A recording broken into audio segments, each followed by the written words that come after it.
La commune de Tingebray, c'est une commune de 2700 habitants qui se trouve dans l'Orne, en Normandie. Nous sommes donc en milieu rural, mais c'est une commune qui a la spécificité d'être une commune quand même à vocation industrielle.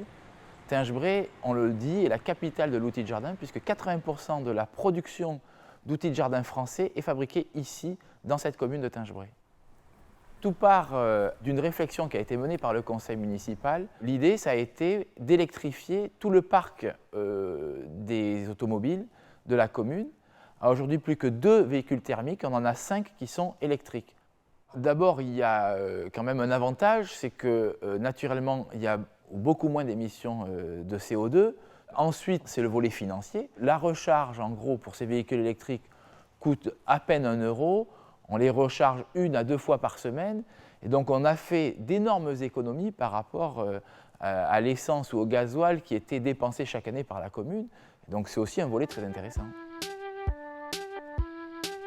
Ces vélos ont été achetés par la commune pour remplacer des voitures qui servaient à faire des petits parcours. Et ces vélos sont très pratiques pour se déplacer. Nous ne mettons pas plus de temps en fait à nous déplacer en vélo qu'en voiture. La ville n'est pas très très grande, donc c'est un moyen de déplacement très appréciable.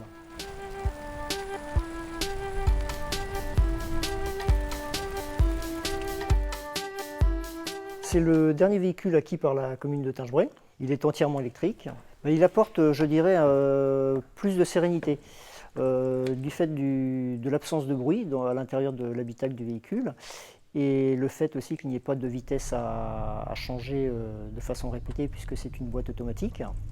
Et puis on se fond de façon plus harmonieuse aussi au niveau dans la ville lorsque l'on conduit. Moi, je crois que cette technologie de l'électrique convient tout à fait pour des services techniques.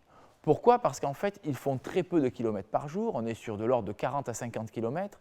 Et donc, finalement, l'autonomie des batteries suffit amplement pour des services municipaux. Et donc, je crois que c'est vraiment tout l'intérêt, même dans des communes rurales, d'avoir un véhicule électrique et des véhicules électriques comme nous les avons.